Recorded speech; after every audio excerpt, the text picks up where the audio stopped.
ও যে কোথায় রয়েছে আমরা কাউকে সন্দেহ করি না।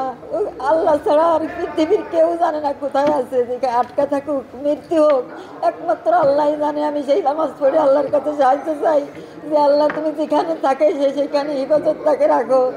আমাদের কাছে যদি থাকে সে জীবিত তাও ফিরে আনো, যদি তার মৃত্যু হয়ে যায় তাও আমাদের সামনে ফিরে আনো। আল্লাহর কাছে এই আবেদন করি, নামাজ পড়ে পড়ে এই কান্নাকাটা করতেছি, তাই ছাড়া আমাদের আর কোনো পথ নাই।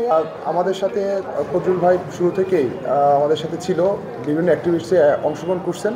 আসলে আমরা এই বর্তমানে উদ্ভূত পরিস্থিতির জন্য আমরা খুবই শঙ্কিত, এবং আমরা এই যে একটা উদ্ভূত পরিস্থিতি তৈরি হয়েছে, আমরা এর সুষ্ঠু একটা তদন্ত করে আমরা অতি সত্বর আমাদের এই যে বৈষম্য ছাত্র আন্দোলনের সক্রিয় অ্যাক্টিভিটিসের দ্রুত সত্বর আমাদের মানে জনসম্মুখে তাকে আনার জন্য জোর দাবি জানাচ্ছি, এবং আমরা এর একটা সুষ্ঠু সমাধান চাচ্ছি আমাদের পক্ষ থেকে।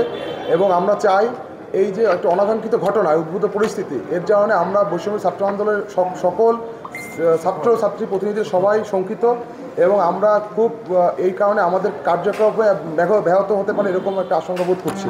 এই জন্য আমরা চাই এই ধরনের উদ্ভূত পরিস্থিতি গুরুত্ব সহকারে প্রশাসন যেন দ্রুত অতি সত্বর আমাদের ভাইকে কোথায় আছে, কী অবস্থায় আছে বের করার জন্য যথাযথ পদক্ষেপ নেয়, এবং একই সাথে যত ইন্টেলিজেন্স বিভাগ আছে প্রশাসনের সকল বিভাগ যেন তাদের জায়গা থেকে গুরুত্ব সহকারে এই বিষয়টি সক্রিয়ভাবে অংশগ্রহণ করে।